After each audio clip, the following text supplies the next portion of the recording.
बंगाल जिला सिलीगुड़ी शहर पर दार्जिलिंग जिला तृणमूल कांग्रेस का विरोध मार्च। दार्जिलिंग जिला तृणमूल कांग्रेस ने सोमवार दोपहर विरोध मार्च निकाला। यह मार्च गृह मंत्री अमित शाह द्वारा डॉक्टर बी.आर. अम्बेडकर के खिलाफ की गई टिप्पणी के संदर्भ में आयोजित किया गया था। विरोध मार्च सिलीगुड़ी के बाघाज 3 पार्क से शुरू हुआ। इस मार्च में सिलीगुड़ी पुर निगम के मेयर गौतम देव, दार्जिलिंग जिला तृणमूल कांग्रेस अध्यक्ष पापिया घोष, अन्य प्रमुख नेता और पार्टी के अन्य कार्यकर्ता मौजूद थे। संवाददाता कमलेश रॉय कर्मकार। সংবিধানকে ভুলুণ্ঠিত করছে, ক্ষতবিক্ষত করছে, তার বিরুদ্ধে আজকে আমাদের প্রতিবাদ। আমরা জানি গত কয়েকদিন আগে আমাদের স্বরাষ্ট্রমন্ত্রী অমিত শাহ তিনি যেভাবে সংসদে দাঁড়িয়ে সর্বসম্মুখে তিনি বলেছেন আম্বেদকরের বাবা সাহেব আম্বেদকরের বিরুদ্ধে তিনি কুরুচিকর মন্তব্য করেছেন। তার বিরুদ্ধে আমাদের প্রতিবাদ।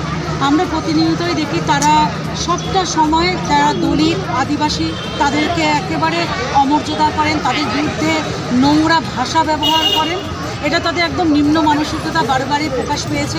এর আগে তারা জাতির জনক গান্ধীজিকে অপমান করেছেন, রবীন্দ্রনাথকে অপমান করেছেন এবং প্রতিনিয়ত এটা যেন একেবারে চরম সীমায় গিয়ে পৌঁছেছে।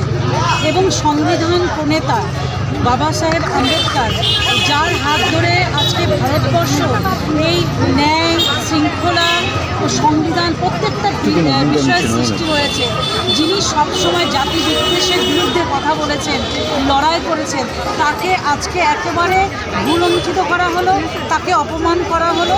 এবং আমাদের আজকের এই প্রতিবাদ সারা পশ্চিমবাংলার সাথে সাথে মমতা বন্দ্যোপাধ্যায় নেতৃত্বে দার্জিলিং জেলার সমতল আমরা পিছিয়ে নেই। প্রত্যেকটা ব্লকে অর্থাৎ শহর গ্রাম মিলিয়ে 10টা ব্লকে আজকে আমাদের তার বিরুদ্ধে প্রতিবাদ মিছিল আমরা করছি। এবং আমাদের যেটা আজকে এই মিছিল থেকে আমাদের যেটা চাওয়া সেটা হচ্ছে তাকে অর্থাৎ অমিত শাহকে সর্বসম্মুখে ভারতবাসীর সামনে ক্ষমা চাইতে হবে, দেশবাসীর সামনে ক্ষমা চাইতে হবে। এবং আমরা দেখছি প্রতিনিয়ত যত দিন যাচ্ছে আমাদের যে প্রধানমন্ত্রী অর্থাৎ